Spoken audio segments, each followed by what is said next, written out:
Hey everyone, so this is the episode where Mark and I got to chat to another legend, which is, fantastic. The legendary Sal Solo, frontman of Classix Nouveaux, released their first album. I think, Mark, was it 40 years, mate? Yeah, I mean, 1981 was the first album, and they just released Battle Cry, which is their first album in 40 years, because Secret was their third album in 1983. Yeah, it's a really good album. I mean, Classix Nouveaux, I think, are one of those bands that fall into the trap where people remember the image, but they don't remember how good a band they were at the time. I mean, the same with Flock of Seagulls. People remember the haircut and they remember the image, but they don't remember that they did a load of great tracks. Classix Nouveaux the same, because Sal Solo was so distinctive. People remember that, but they don't remember, there was actually a bloody good band as well. I mean, you're right. They did have a good image and a good sound. I mean, I saw him in, I can't remember exactly. I tried to look it up actually, but I think it was 81, if not 82. It probably was 81 if I was to put my house on it. And Hammersmith Palais. And yeah, they sounded great. Sounded really good. But it's good to speak to Sal about Battle Cry because, it's when bands release their first album after 40 years, they can be criticised because it didn't sound like what they used to sound like, or if they do something totally different, people say, "Oh, we wanted something that sounded like Classix Nouveaux." But I think they bridged the gap and paid homage to their early stuff beautifully on this album. And it's really interesting to talk to one of the most iconic frontmen of the 80s, Mr. Sal Solo. Let's dive in. Everybody, Mr. Sal Solo from Classix Nouveaux. Enjoy. You sang... I found something in my phone. Every home should have one. Micro camera, microphone. Every home should have one. Did you sort of unknowingly invent the iPhone? I wish I did. That would have been useful, wouldn't it?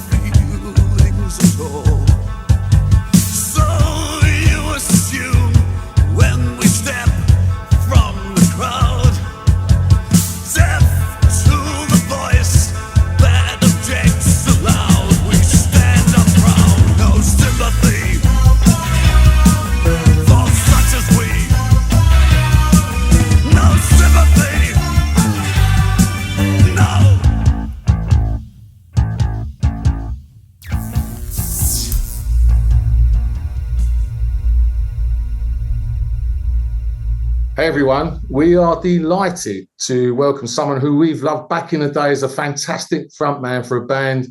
We were, it was really in the eye of the storm in the 80s. And Mark and I are delighted after 40 years. They've come back with a new album, and even more pleased that very frontman has joined us on the Electronic Cafe. Sal Solo, welcome, my friend. It's lovely to see you here. It's a pleasure to be here and to speak normal English from Florida. Mate, congrats to the new album, Sal. You must be delighted with the reaction it's getting. I guess we're a bit dazed, really, because aside from having been out of the music business for so many years, the album was a 2-year process, recording and producing and everything.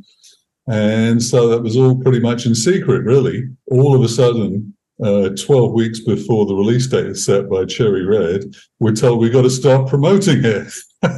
So I kind of forgot what it was like doing things like this. And then all of a sudden I've done countless interviews for radio stations and magazines, and our videos are on TV shows and things. And it was kind of like a trial by fire. I thought I'd been having a nice quiet life. And then all of a sudden, I'm a young man again. How did that feel, though? I mean, because I guess for a band that is much revered but let's be honest, had a massive gap. You clearly haven't been forgotten. You're still very loved. It must have meant a lot to you to come on shows like this as well, where we're just still absolutely loving what you're doing. You certainly haven't been forgotten about in any shape or form. Well, it's really surprising because back in the day, of course, bands really only lasted a few years and then they were gone and were pretty much forgotten. Yeah, true. And so the idea, I suppose it's probably a reflection on the quality of music in the last couple of decades that people have started wanting to go back to the originals. It's been interesting. One of the things I did in the lead up to this album, just to keep the fans excited, was I started chatting to some old friends of mine from other 80s bands. So I spoke with Simon of Red Box. I spoke with Nick Beggs of Kajagoogoo. Oh, Nick. And Dave of Fashion. There was a few of them. And as we were chatting, we sort of became aware somehow we'd become part of music history. We never thought that at the time. Obviously, we were just doing what young people do. But now I'm finding so many, some of the people that have been interviewing me are much, much younger. There was a girl in Poland. She couldn't have been more than 30, I would have thought. And she said, I wasn't born when you broke up, but your music has been the soundtrack of my life because I've heard it on the radio ever since. And so it's fascinating, and people are so interested in how it was like in those days, who was there, and how do we do what we did. And so it's given us a new sense of really responsibility to document it all while we still can. You know, one of these days we'll be gone, and so you won't be able to get it from the horse's mouth, will you?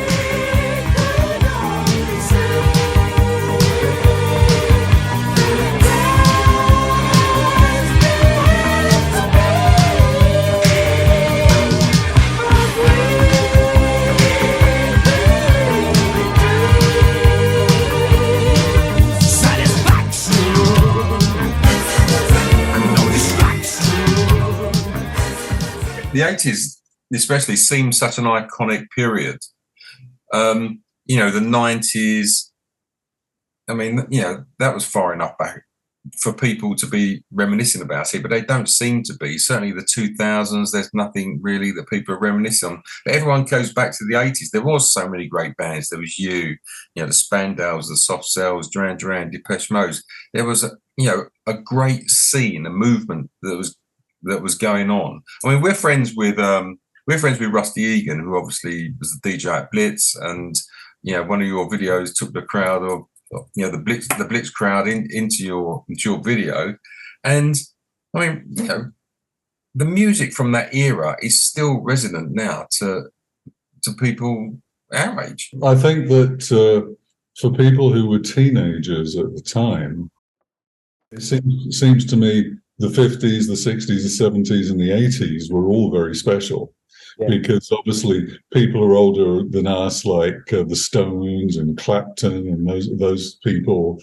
They idolized Buddy Holly and Little Richard and all the people around in the 50s. For my generation, obviously, we came to fame in the 80s, which means we were consuming the music of the 70s as we were growing up. And so I hear a lot of my contemporaries crediting obviously Bowie and Bolan and Brian Ferry. And for me personally, I kind of tended to even like the weirder ones like Sparks and Lena Lovitch, But it kind of seems like after the 80s, things got more somehow predictable. There was less creativity, less originality. Part of it, I think, is just simply because of the technical inventions. See, in the 80s, there were still new instruments coming out all the time. Yeah. And every time we heard of a new instrument, it's like, we want to use that. So it was the electronic drums and it was the drum boxes. We had synth guitars came out. In fact, a polyphonic synth, I don't know if everybody knows what that is, but basically up until the mid-70s or something, or late 70s, a synthesizer could only play one note at a time. And then all of a sudden, something came out where you could play whole chords. And so I remember having one of the first polymooves, they were called, actually.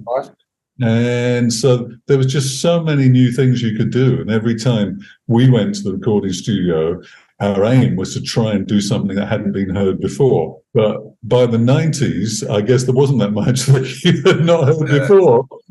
And especially once electronic instruments became kind of standard, everybody just kind of picked. I mean, it's funny you mentioned about Rusty there. When he used to program the little Roland boxes, the 808s for Fade to Grey and songs like that. Yep. And so for many years now, that's been the standard thing for so-called EDM, isn't it? Yep. All dance music, electronic music uses those sounds, uses the synth sounds that we used to all use. The whole concept is actually just like we used to make 12-inch singles, right? Which you might today call extended mixes. I'm busy with extended mixes right now for songs from a new album. And it's kind of fun because I'm going back to the way we had to do them back in the day was by cutting tape. Literally, we record a little piece and then you stick it on the next bit and then you have another do the next piece. And eventually you've got your 7 or 8 minute mix,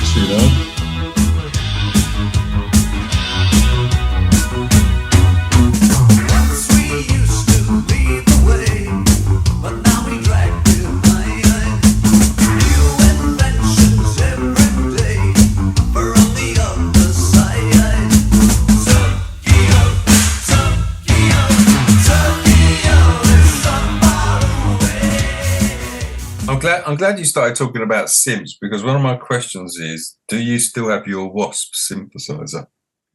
Unfortunately, no. I wish I did, because it's often in my mind, because I can think very clearly about what you had to do with the controls to make particular sounds, which was so much fun, considering today all you do is you just choose it and there it is, or you press a button or something. But the fact that we had to actually create the sounds was a great thing that we didn't appreciate back in the day. That it's a bit like, I suppose, the generation before us, you could be saying Clapton or Jimmy Page, they created a guitar sound. So we were creating synth sounds because we didn't have any choice, actually, because nothing was really pre-programmed. So you had to know how to do it. We used to have a Roland vocoder keyboard.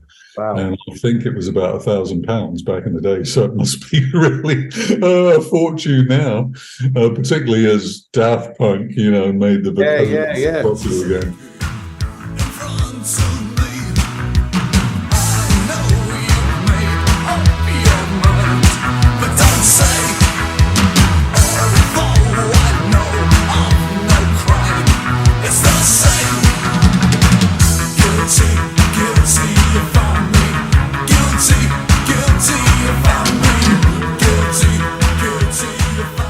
Back in the day, you did the sort of 3 albums from 81 to 83, and then you kind of went your separate ways. What's that journey been like for you from that till now, the album? I mean, I know you've obviously relocated and you shared some of that earlier, but I know you went to do some solo stuff, obviously, which was great. That San Damiano, which is great. Was that solo career planned pretty much after the initial breakup with the band, when you guys sort of stopped making the albums, or was it? Well, really, I didn't really want to break up Classix. But 2 things happened. First of all, EMI dumped us in 83, around there at that time. And so all of a sudden we didn't have a record deal anymore, so we didn't have any income. And the other thing then was, not too long after that, I wrote San Damiano in the latter part of 83 as well. And then, of course, I got a record deal of my own with that, and it became a hit, as you know. Yeah. And so one of the, I don't know whether to call it a downside, but nevertheless, one of the realities in England at the time was everybody was into the new thing. Always, you wanted to be into the new thing.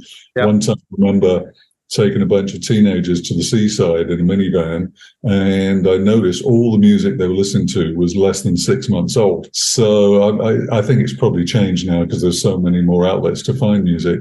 But back then, you always had to be the new thing. So in 1985, the new thing was Sal Solo, and the old thing was Classix Nouveaux. To a large degree, partly because the way that San Damiano sounded.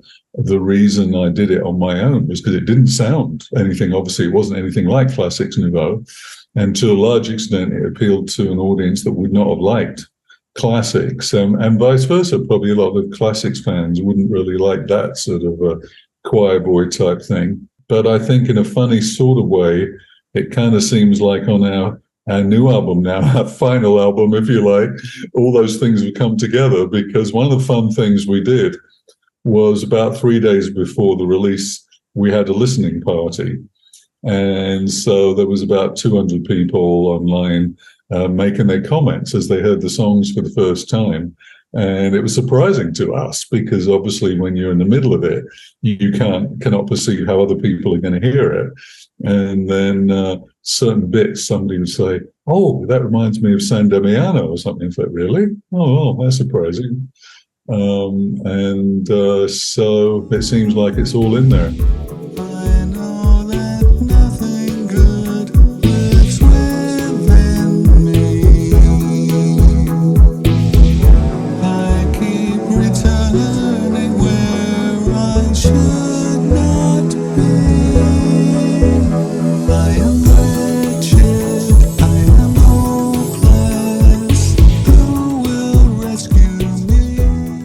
Battle Cry, I mean, I think it's a really well balanced record because there's a homage there to the old sound and Classix Nouveaux, but obviously you've moved on as well. I mean, you are always caught between a bit of a rock and a hard place when you bring out an album after a period of time where some people will say, well, it doesn't sound like they used to.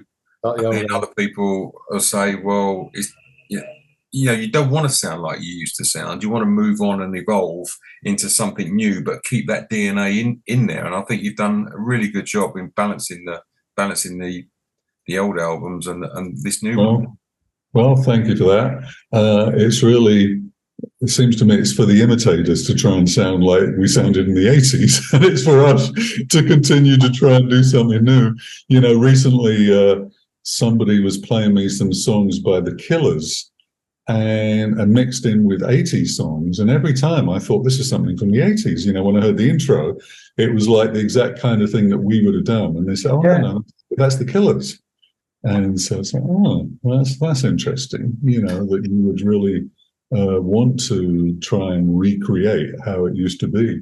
Yeah. But, I mean, obviously you guys are dotted all around the world.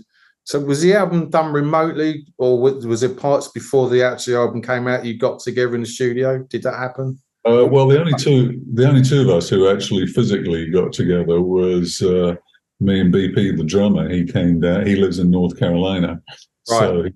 So he drove a number of hours down to Florida, and we recorded him. So that was fun in a lot of different ways because before we started recording the album, we hadn't really been in touch very much over the years. And before he was coming down the night before, he was saying he was a bit nervous, when we hadn't seen each other for so many years. But the interesting thing was, soon as we saw each other, it's like we just took up where we left off. Amazing. We're sitting in front of a new album we're recording, and it was exactly like when we used to sit at in the studio, listening to developing the songs and putting ideas in and all of that. So there seems to be a chemistry. And the thing that you referred to, again, it's so interesting to me because we've all been in other bands. At one time I was in a huge band in Italy called Rockets, who are like a household name. Yes. Gary did a stint with Flock of Seagulls, BP obviously was with X-Ray Specs before, but it's just very strange. In the end, we gravitated back to Classix Nouveaux, and I couldn't exactly tell you why that is. It just kind of seems somehow this is where we feel our home is, and it's just got the right chemistry between the people involved.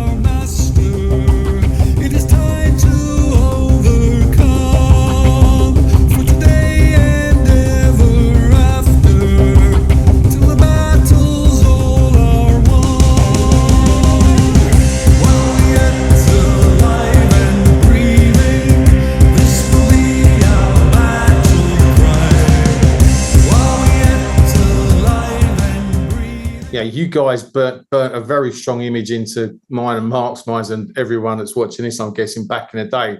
But it's weird for me because, to me, you seem massive in the UK, and you were to a point, but you were actually bigger in the US, Portugal, and places like the Nordics back then. Why do you think that is? Maybe because it's got better ears than us, or? Well, I think there's a couple of aspects to it. One is that as a band, we were always way better live than we ever were on recordings. Yeah, you were good live. And actually, I think we all think this album now, Battle Cry, is the first time really we managed to capture like how we used to sound, or in our minds how we wanted to sound. Because when we were young, we didn't know how to do it, but it was always. From day one, it was very exciting. That was what we enjoyed doing, was engaging with the audience. Obviously, our audiences became very dedicated to us. And plus, at a time that was becoming synths and drum boxes, we were still really a guitar, drums. You know, it was very dynamic live. I remember when bands like Human League and Depeche Mode started to become really popular, and we were saying, how can you have a concert with just 4 people standing behind synthesizers? You know, it just doesn't seem very exciting. So I think that's part of the thing. The other thing was, because we enjoyed playing live so much, and because we were always into new things, discovering new things, we went places where nobody would bother going, because bands typically they go where the money is, which is America. And so if you really want to make it, whether it was the Police, whether it was Duran, it was like, we've got to break America and then we're made.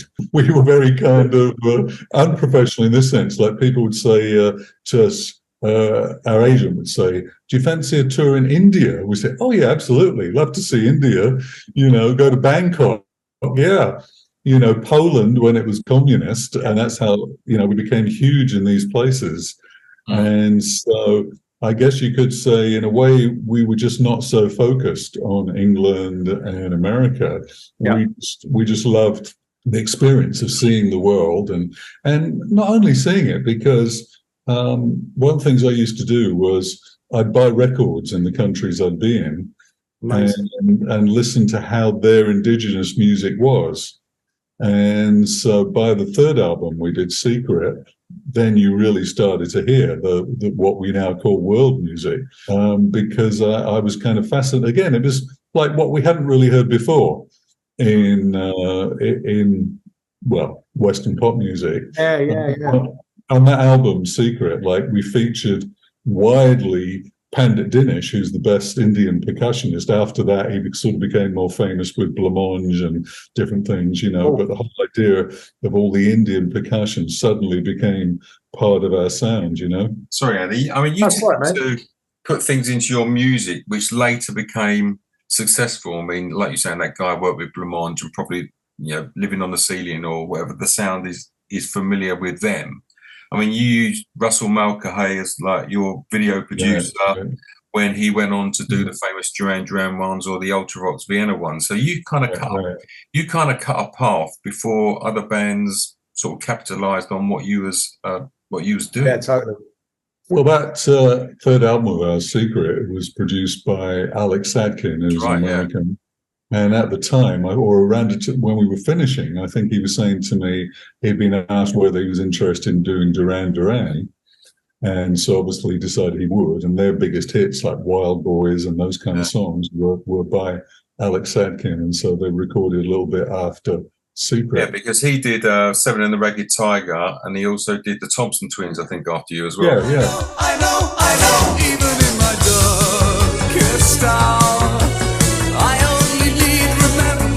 to renew my strength, my power.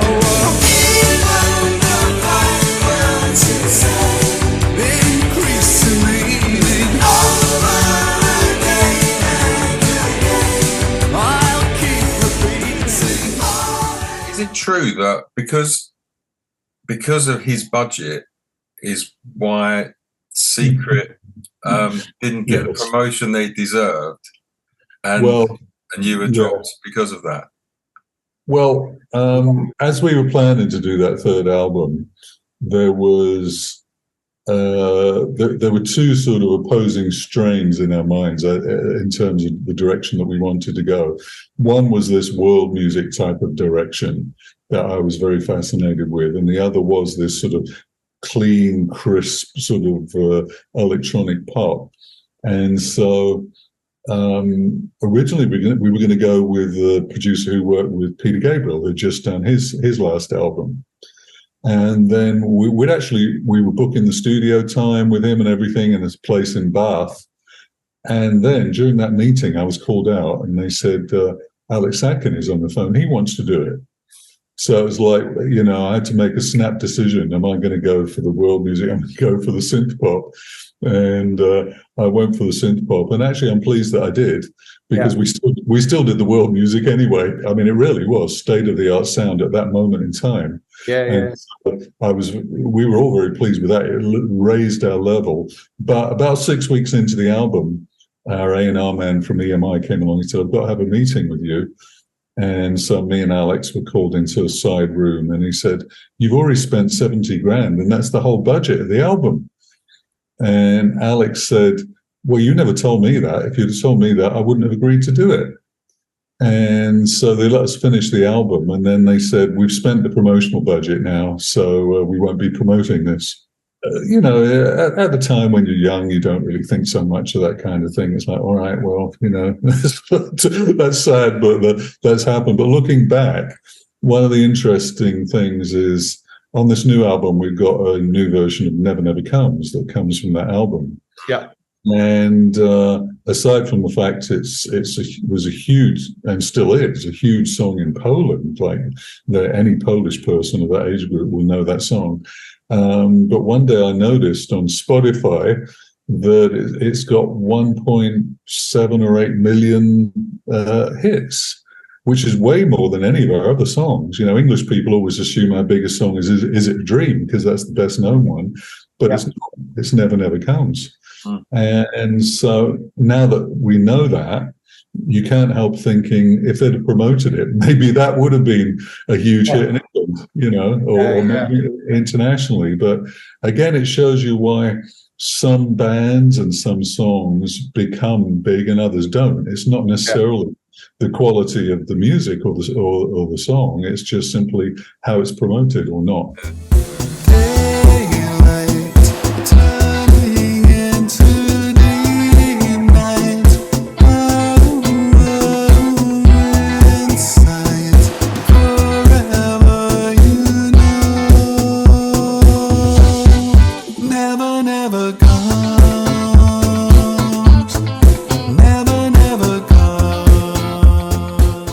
Personally speaking, I think it was a massive knee-jerk reaction by EMI, because I think with Night People and the Verite, you had some really good momentum. You was playing live constantly. You were starting to get traction and the hit singles and stuff. And despite the budget and everything, I feel it was premature for EMI not to promote you and carry it on, because but the thing is, you see, with the music business, the difference between being on a big label like EMI is they've always got more acts. Whereas if you're with a smaller, bear in mind, Gary Newman was on Beggar's Banquet, Depeche Mode are on Mute. And so basically, if you're with a little label, you don't necessarily have all the resources they have, but they probably will stick with you. But with a company like EMI, it's like, all right, well, we did that. Let's just do the next thing. Those sort of bigger labels are run by accountants, not artists, unfortunately. Sadly, really sadly. Mate, I mean, you talked a bit earlier about how you just felt that some of the stuff you did came across better live. Is there an opportunity to tour with the new album? Is that something you might do? Well, we really don't know. We didn't expect to be we didn't expect to be doing this right now. But it's hard to gauge. Obviously, when we decided to do a new album, it was really initially just to answer the fans who had stuck with us all these years. And so our expectations were fairly limited. As you alluded to, the reach of it has turned out to be way more than we had anticipated. Gotcha. So now we've really just got to wait and see what organically develops. Like, is there really an audience for this live? Because obviously standards have changed, things are expensive. And so I can't help thinking we'd have to know we were playing places where you'd have at least 2,000 people buying tickets before you could even afford to do it. So that's the reality. It's a budget thing more than anything else. I hope it does happen. We'd love to see you live again. Well, you got to hire people. Back in the day, we had a fantastic lighting man. I mean, you say you were in Hammersmith, you will have remembered maybe all the lights, effects, way ahead of our time. Because actually, at that moment in time, there were really only two outstanding lighting people in the music business. So one of them went with U2 and one of them went with us. And everybody else was kind of mundane in comparison, or started copying, actually. I saw staging like soon after that looked very, very familiar to me. Our manager has died in the intervening years, so we don't even have a manager now, let alone a tour manager. And so it would be quite an undertaking. Yeah, really. No, I understand, mate. I understand. I just selfishly would love to see it, but I totally understand there's logistics to consider. But plus the other thing is, if we were going to play live, it would have to be as good as the album is, and the album is pretty good.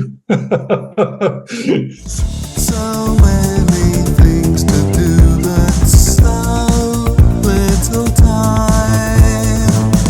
The best is yet to come if we don't give up trying. Fix your eyes up on the prize. Fix your eyes up. Fix your eyes up. It was produced by you, Sal, wasn't it? Did you?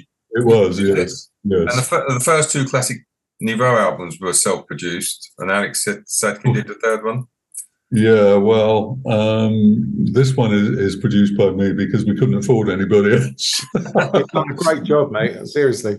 Thank you. Well, the first two, I think we just kind of stumbled into it, and in retrospect, I wish EMI had really put their foot down and said, "Okay, you got to have a good producer," and it probably would have been a much, because we didn't know what we were doing. We thought we did because we were arrogant as heck, but we didn't know anything about anything. We'd only recorded a few demos before. But you have to get the chemistry right with a producer. Like, we worked with different producers on odd things during those years. One of them was Colin Thurston, who did the early Durans, and that wasn't a particularly good combination. We even had a remix once done by Tony Visconti, and very nice guy. I mean, I got along with him great, but the music wasn't anything great that came out of it.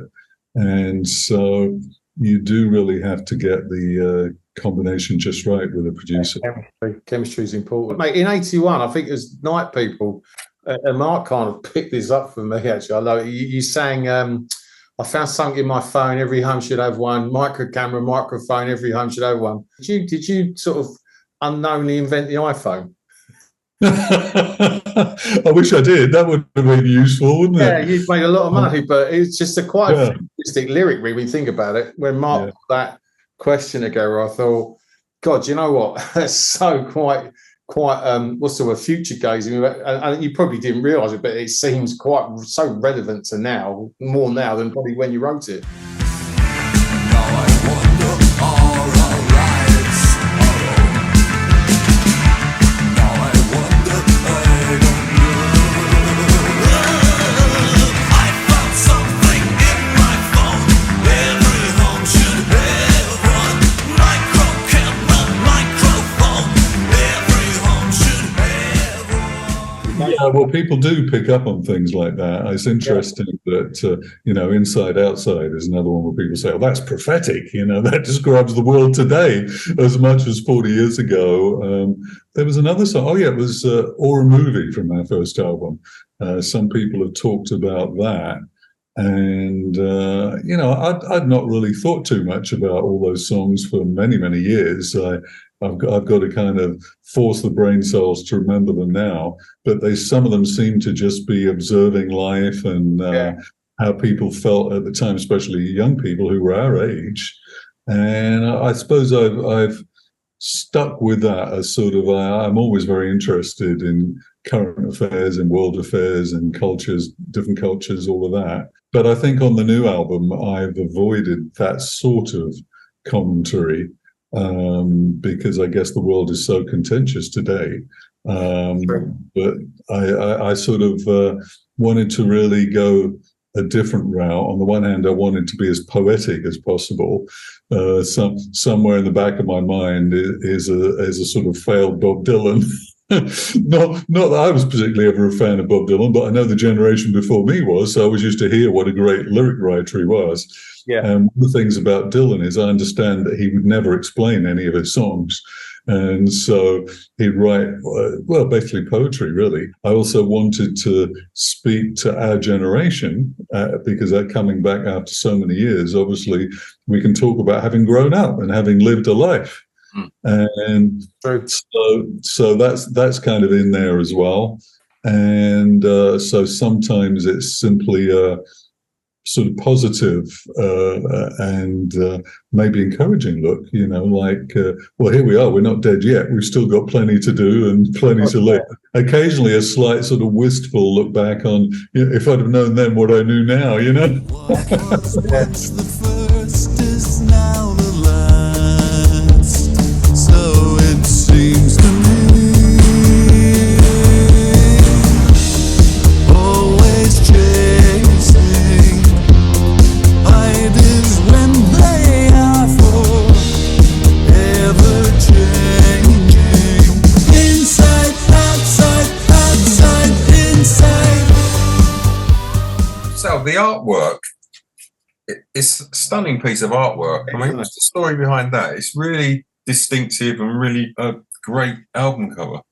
Yeah, well, back in the day, in our early days, there was a girl who used to come to our gigs, and she used to do sketches of us on stage, and we liked them, and so they appeared on at least our first 3 or 4 singles, and I don't know quite why we didn't use her for our albums before, but probably because EMI pay really expensive design companies, but we liked them and the fans liked them. So she had given me one piece at that point, and which had never appeared, and it'd been with me everywhere I've lived, in London, in Chicago, now in Florida, and so the fans are very attached to this style of art. So finally, from my wall, it came out to grace the album. And in a way, I suppose you could say it's a tie with the past, because people can recognize, that was our style then, and it sort of works today as well. Mate, and obviously, being a man in music, and is there any new bands or artists that are catching your ears right now and making you happy, or do you not have the time at the moment? In the mornings, where in my bathroom when I'm shaving my head, I play monks chanting. Maybe I should borrow that off you. Yeah. Well, we got a tiny little sample there on Wretched, isn't it? On this new album, you got the monks, and so that's my morning meditation time. On the new album, your voice sits in the middle ground really, really nicely, where in the older stuff, there's a lot of falsetto going on and some deep vocals. Well, these days, I kind of view my voice as just one of the instruments.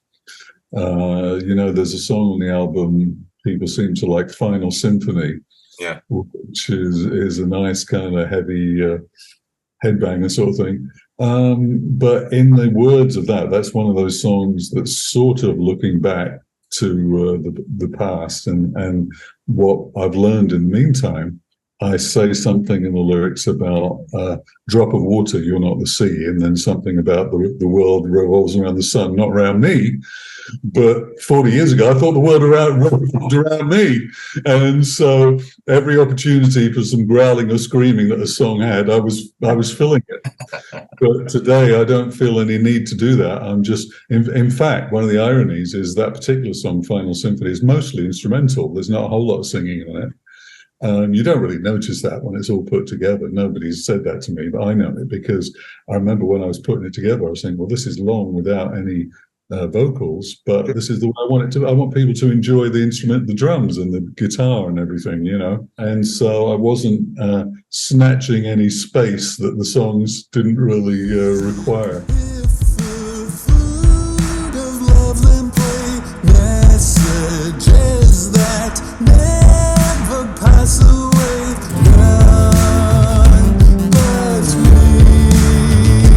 Can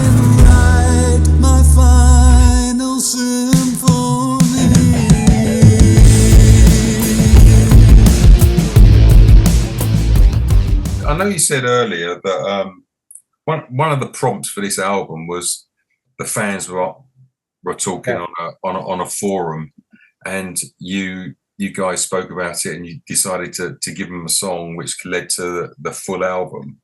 Have you guys thought about a second album after you've been together? I mean, is it something that you enjoyed so much, and it's kind of like given you some impetus to think about a second album? No, I'm dead. I'll put that down as a maybe, if that's all right. that took over my life for 2 years. So on the one hand, I'm enjoying not having the pressure of having to do it right now. However, having said that, I also mentioned to you that I'm busy doing like extended versions and remixes and things right now. Yeah. So it's kind of like having got my hand back in the game. It is quite appealing to, I'm very nimble with the controls at this moment. And so I don't think right now there's going to be a new album, but then I didn't think for 30 years there would be this one either. So who knows? Okay, so it is a maybe. Maybe. I think we'll look at it. Maybe. I told the guys in the band, you better get a different producer next time because I can't stand this. But a remix album would be good. Yeah, it'd be awesome. But it is possible that with all the extended mixes and stuff, one of the songs on there, actually, we've got a couple of other people doing remixes as well. And so it's quite possible something else will come out from it. This is a question we ask everyone. The only reason we ask it is because me and Mark always get it wrong. So, Desert Island Disc, what would it be? I've been gone from England so long. I don't know. Am I supposed to choose one song or a whole bunch of them? You can choose a couple of albums. Well, I mean, 2 albums that you couldn't be without, I guess. We're just always curious to know what influence and inspires, because some of the answers we get from some people is so that far from where we think. So that's why we love the question, and also more interested to hear the answer. Well, somebody else actually asked me to compile my top 10 songs from the 80s. Right. And so that was a surprise to them because one of the songs in there was Sunshine on Leaf by the Proclaimers, and one of them was by Delamitri. And they said, well, we never would have thought, like people always assume, don't they, that you listen to the kind of music that you make, whereas in truth, I kind of like these days listening to classical music, Amazing. I do like world music, or if you like, what do they call it? New age music. Yeah. Film music, like Hans Zimmer type stuff. I like. I mean, if it was going to actually be an artist or a band, I suppose it would probably have to be something really old, like Magical Mystery Tour, maybe. Because if it was really just one album, I think, as that new single has illustrated, there's nothing like the Beatles. Never has been, never could be again. So even though, again, they're kind of slightly before my time, I was a child and so I was aware of them, but later on, particularly, as I say, with stuff like I'm the Walrus, really, that's almost like what pointed me in a direction of production, because I can remember as a kid, like with headphones on, listening to I'm the Walrus, and there's all these funny voices coming in and out, the cellos going, and all tons of like all sorts of stuff. I heard on a YouTube video this week that John Lennon, on the album before that, I guess, was Revolver, and he made a conscious decision that he wanted to experiment with acid. Yeah. And the first song that he did, I'd never even heard of that song before, so I can't tell you what the title is. But they said, well, it led to Strawberry Fields and I'm the Walrus and all that. And to me, that's probably one of the most, I don't know, maybe it's the most creative period in all pop music, really. Oh, God, yeah. Everything kind of comes from there. So, I mean, the Beatles are one of those bands where no two songs were the same, but you could tell each song was the Beatles. Yeah. Well, I think maybe, again, it's a bit of a template for all of us, because some people have said to me on our new album, Battle Cry, there's a big contrast between, we got the acoustic-y stuff on No Do-Overs, we got the heavy stuff on Final Symphony, and then with songs like Colour Me the Sky. People say, well, that's prog rock. That's like Genesis or Rush or something. But I think, to me, the greatest artists and bands are always those who don't do just one thing. Yeah. So obviously that would be the Beatles, that'd be Queen, that'd be Bowie. You know, I mean, how many different suits did Bowie wear? So if you have the ability to, you know, be good in different styles, then I think it just makes it all better, really. Yeah, but I love the fact you point to the Beatles, one of your biggest sort of potential desert island discs, because if you'd asked me, I would have said Bowie or Bolan. We close our eyes, is it a dream? Imagine I ran so far, the king of wishful thinking.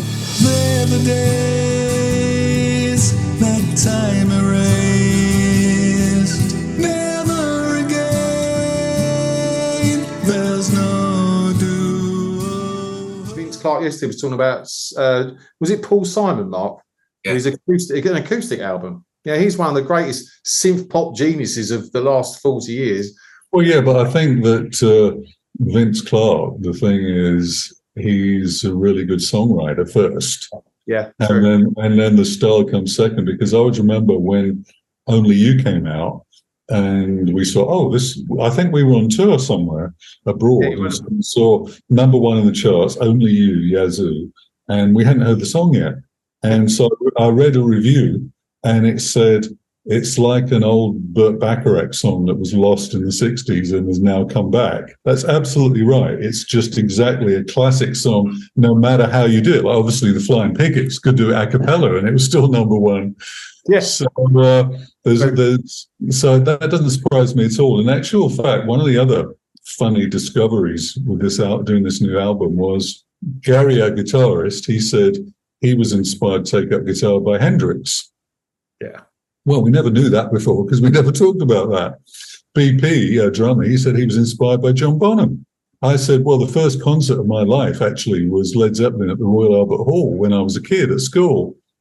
And so we discovered all these influences that I don't know why we never really talked about them back in the day. Maybe it would have been uncool to say you were into Hendrix or Zeppelin in the 80s. Your first gig was Led Zeppelin.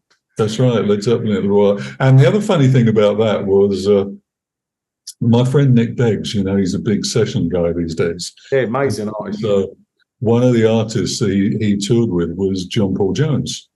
And so when I was in Chicago, they came there a couple of times. And so the first time I went to the show, and so afterwards I went backstage and met JPJ. And so I told him that, you know, and my first concert, and he said, was it the time when there was flowers in the front or not flowers in the front? And I thought, how on earth could he remember that? I can't remember all the places that I played, you know. He must have a photographic mind or something. He's so detailed, so genius that from 40, 50 years ago, he can remember what the scene was in a particular gig. But also after that, actually, I got to appreciate him more because I saw that show on TV that Zeppelin did at the O2. Yes. And I was amazed by it because I thought there's no extra musicians here. So JPJ, he's sitting at the keyboards playing all this, you know, orchestral stuff and whatever, and you just don't feel like anything is missing. So he really obviously was the underrated member of the band. Amazing. We're big fans of Nick Beggs as well. We saw him with Stephen Wilson a couple of years ago. But Mick Sweeney had a really kind of funky, bassy sound, didn't he? And I suppose John Taylor as well from Duran Duran had that similar sort of style, which was kind of, you know, blended in. There was a particular style at the start of the 80s, which was interesting and actually has been copied a lot of times since then. And I think it was a way of kind of bridging the gap between 70s funk, like Chic and all that, and the new electronic kind of synth things. Because you're right, with Mick Sweeney, I remember when I first met him and we started playing, he had this ability to sort of play like he was a sequencer or something, you know, but it was bass. As you say, John Taylor, and also Spandau Ballet as well, you know, they were playing in that kind of style. Bit more extravagant was Mick Kahn in Japan. Yeah. And obviously that fretless sound. I mean, Newman used it for a Yeah. while, but I guess that was Mick Kahn as well, using it. But it's a very distinct sound. But yeah, Mick Kahn and Mick Sweeney were really the ones with the fretless.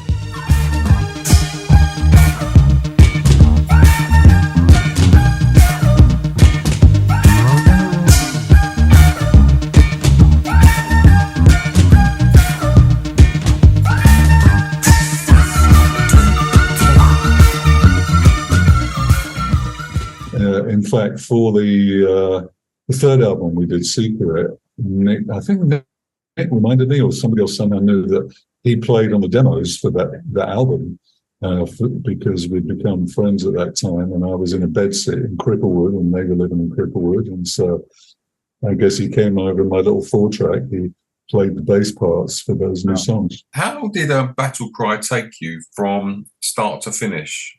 It was 2 years. Was that the writing and recording, or was that just the Well, the writing ended up being very quick, which was strange because, as you alluded to, originally we just thought of doing one song as a kind of birthday gift to our fans, and that was it. We were not taking anything more seriously. And then when they started calling for new material, it was something that just was not on the agenda at all. We never contemplated and didn't quite know what to do because, first of all, we're saying, well, anybody got any songs left over? Like, how can we be new romantics in the 2020s? You can't really. And we've all moved on. And so for about 6 weeks, we were agonizing. Then all of a sudden, one day, the light went on. And I said, well, we don't have to sound like the 80s. Well, how would we sound if we wanted to be a band today? Once that moment of liberation came, all the songs were done in about 6 weeks. And so it was really the developing them that was the big task. Mate, what's next for you now? I mean, is it just, is there another project? Is that it? Just going to do the mixes and see where it goes? Or is there something on the horizon for you? Well, I've got a full-time job. I lead choirs now is my thing. Oh wow! And so I'm totally busy all of the time. Wow! And so I don't need to be doing anything else. And in a way, it's one of the good things about this Classix Nouveaux battle cry because we don't depend on it. Yeah. It doesn't affect our lives really, whether it's successful, whether it's ignored, whatever. Our future is not doing that. If it turns out that our future is okay, we'll adapt to it.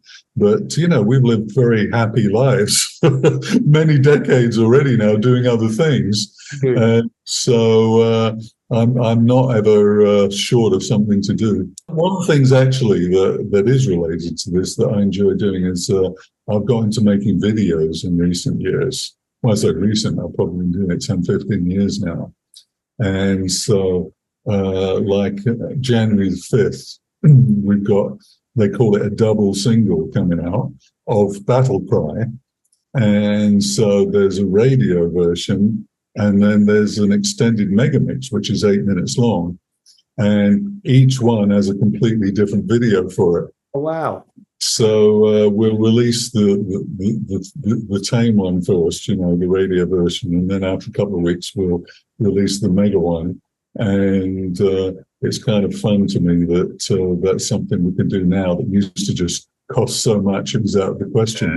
In the old days, when I don't know, if you take Duran Duran, and they always had a night version of their single, didn't they? Which was it wasn't a cut and paste version. It was like a full 8 or 9 minute club version of the songs. And I think for me and Andy, it always appeals, like the 12-inch mixes of a song that is a proper remix of the song, rather than in the 2000s and the 90s you just strip the drums out and you put like a drum beat on it. It was so lazy, whereas like in the 80s, or doing it the proper way, like actual proper remix, is so much more interesting than it used to. Yeah, well, BP, my drummer, when I did this mega mix, and he says, well, I wish the version on the album sounded like that. And I said, well, that's the whole point, isn't it? You do a remix so it doesn't sound like the one on the album. Yeah. And you cannot make the album one sound like that because you'd have no room for any more songs. That's another funny thing about having vinyl, because back in the day, they used to tell us that the optimum length for a vinyl record, which is all there was then, is 20 minutes a side. And if you go over 20 minutes, the quality and the volume starts to drop. Yeah. So this album, Battle Cry, is 48 minutes. So I was a bit worried already. It was too long. And then some of the fans saying, it's a very short album. It's like, for goodness sakes, you people wanted a vinyl record, and this is over the odds already, let alone, 8-minute mixes of each song. It's a beautiful looking record. I mean, yeah, isn't it? Look at that. That is lovely. It's funny how, in that sense, the technology has moved on. We did have picture discs. Actually, I've got on my wall in my studio. I've got one of our picture discs from back in the 80s. But that kind of clear type of thing and all different colours and that, we didn't tend to have that. But my designer for this album, he was 28 years old, so. I don't think he had ever seen a record when I told him we got a design for a 12-inch record. I had to dig out some of my old albums to be able to show him this is what an album looked like. Oh, brilliant. That's absolutely brilliant. So thank you very much for giving up your time this afternoon.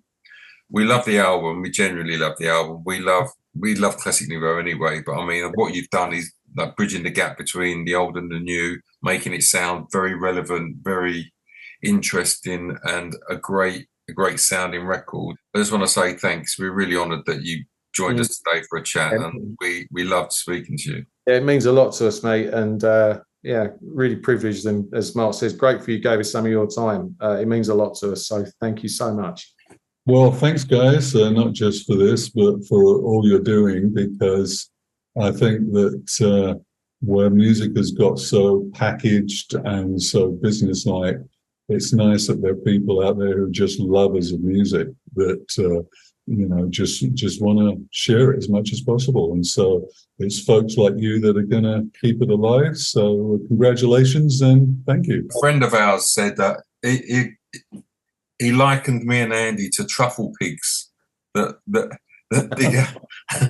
dig out music and share it. So I mean, there's a compliment there somewhere. But I mean, we just like finding something new and finding something great and saying to people, "Have you heard this? You think you should check it out. It's great." And certainly, your legacy and Battle Cry fits that agenda perfectly. So massively, we really appreciate you spending some time. Yeah, Thanks, Sal. Yeah, but if you ever find out what's kept you so young, please let me know, Sal, because honestly, you've not changed anything, mate, seriously.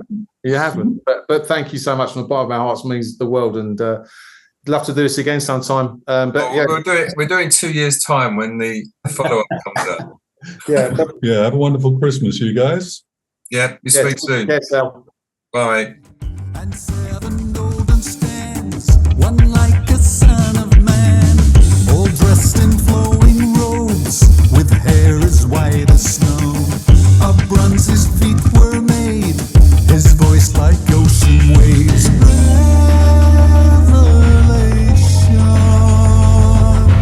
Revelation. Their young will feast where victims lie, on wings of eagles from the sky. Daylight, dark night, color me the sky. So I hope you enjoyed that chat with the fabulous Sal Solo. Sal, thank you, mate, for coming onto Electronic Cafe. It was an absolute pleasure for Mark and I to talk to you today. And I know all the Electronic Cafe family are going to love watching this interview. Talking of great things, March the 16th, 2024, Electronic Cafe Live Volume 2. It's not far away now. Get your tickets, they're going fast. If you want to see Peter Dugal, Tiny Magnetic Pets, Wolfgang Fleur, and an amazing DJ set by the legend that is Mark Reeder, get your tickets while you can. Here's the link. I'll ask Mark to do his usual amazing edit job. Talking about great things. If you haven't subscribed to Blitz magazine, what a brilliant magazine. It is for people like us. There's nothing better out there on the newsstands than Blitz. If you haven't subscribed, again, I'll ask Mark to put a link. Grab yourself a copy or a subscription. You won't regret it. It's an awesome publication. So that's it. Stay safe, and Mark and I will see you soon on the next episode of Electronic Cafe. Bye bye for now.